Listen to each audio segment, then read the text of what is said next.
আসসালামু আলাইকুম। আজ আমি সরিষায় ইলিশ রান্না করলাম সরিষার তেল দিয়ে। সবাই পুরো ভিডিওটা সবাই দেখবেন আশা করি।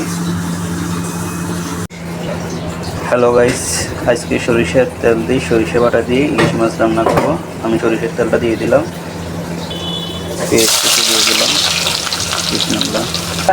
সরিষা বাটা দিয়ে দিব 2 চামচ, পরিমাণ মতন লবণ দিব, হাফ চামচ হলুদের গুঁড়ো দিব, 1 চামচ গুঁড়ামরিচ দিয়ে দেবো, 1 চামচ রসুন বাটা দিলাম, দিয়ে মশলাটা কষে নেব ভালো করে। হাফ চামচ জিরা টালা দিয়ে দিলাম, একটু পানি দিয়ে মশলাটা ভালো করে কষায় নেব। মশলাটা আমি 20 মিনিট কষে নেব ভালো করে। মশলাটা কষানো না হলে ইলিশ মাছের টেস্ট আসে না। বড় সাইজের 2টা ইলিশ মাছ রান্না করতেছি আজকে।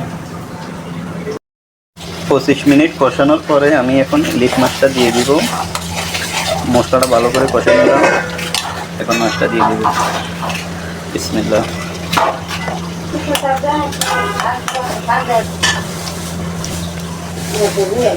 এভাবে সবগুলো মাছ দিয়ে ভালো করে কষাই, হালকা জল দিয়ে দিব।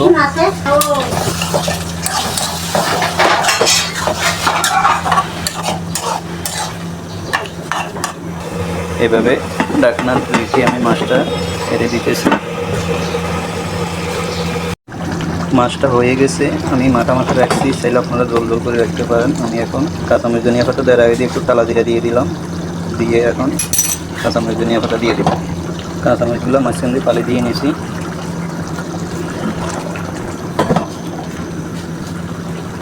ধনিয়া পাতা দিয়ে দিব, ধনিয়া পাতা দিয়ে 2 মিনিট ঢাকনা দিয়ে রাখবো।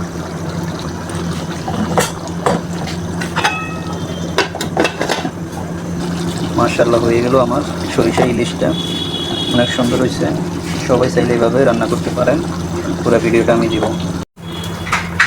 আজকে চুলায় অনেকগুলো বেগুন পোড়া দিব ভর্তা করার জন্য। এভাবে করে নিব সবগুলো বেগুন। হয়ে গেল আমার ডিমটা কেটে নিতেছি।